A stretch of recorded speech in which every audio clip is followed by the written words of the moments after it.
Hi, my name is Peyton Williams, and today I'm going to demonstrate the Airway adjunct test for the EMT.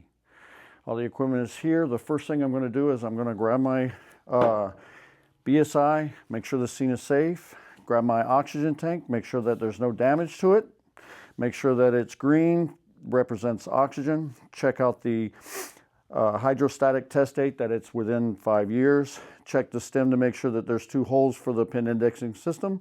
And if there's anything in the release, I'm going to open it, crack it open to remove any dust or debris. Next, I'm going to check out my regulator. This is an oxygen regulator.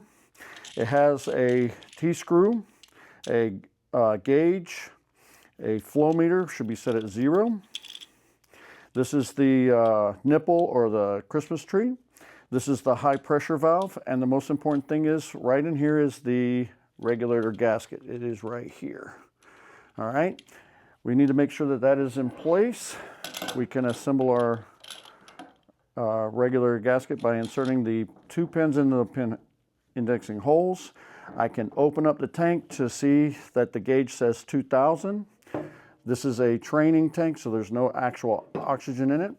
The instructor is going to tell the student to apply a low flow oxygen device, which in this case is a nasal cannula. All right, when we set it up, it is, we're going to set it between 1 and 6. I'm going to put it on 4 liters per minute before applying it to the patient. The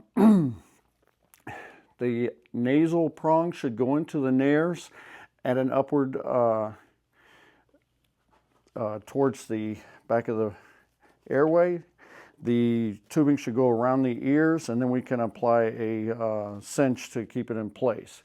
This device will give between 24% concentration and 44% concentration. Okay, once it's applied, the instructor may say, okay, now the patient is starting to have difficulty breathing. They need a higher flow oxygen device. So we want to remove the nasal cannula and then place it off to the side. Make sure you put it back on 0. Apply your high flow oxygen device and apply it 10 or 15 liters per minute. I'm going to go with 15. Before applying it to the patient with my gloved finger, I'm going to place over the valve to inflate this bag.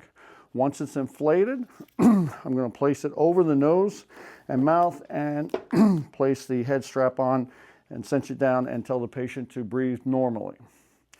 This device gives up to 90% concentration. Once the patient has received this, the instructor is going to say the patient either goes unresponsive or is having extreme difficulty breathing. Next, we're going to remove this device, placing it back on 0. All right, and we're going to go with the BVM. We want to make sure that we have all our equipment ready to go, and it is set at 15 liters per minute.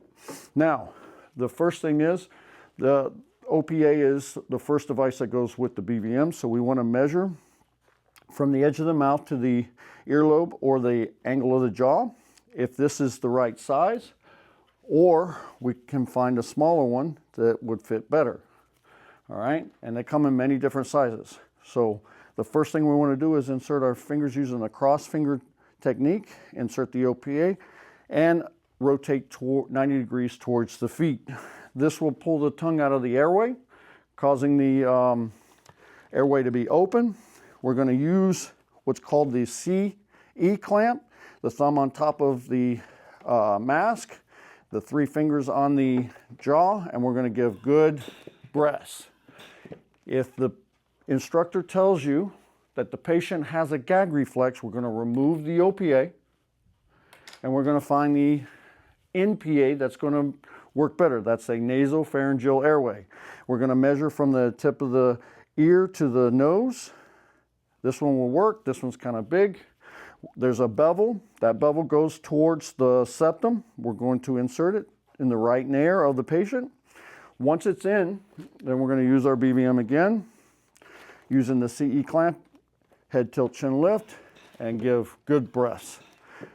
This device, the BVM, gives 100% oxygen with a good seal. Otherwise, it gives up to 100%.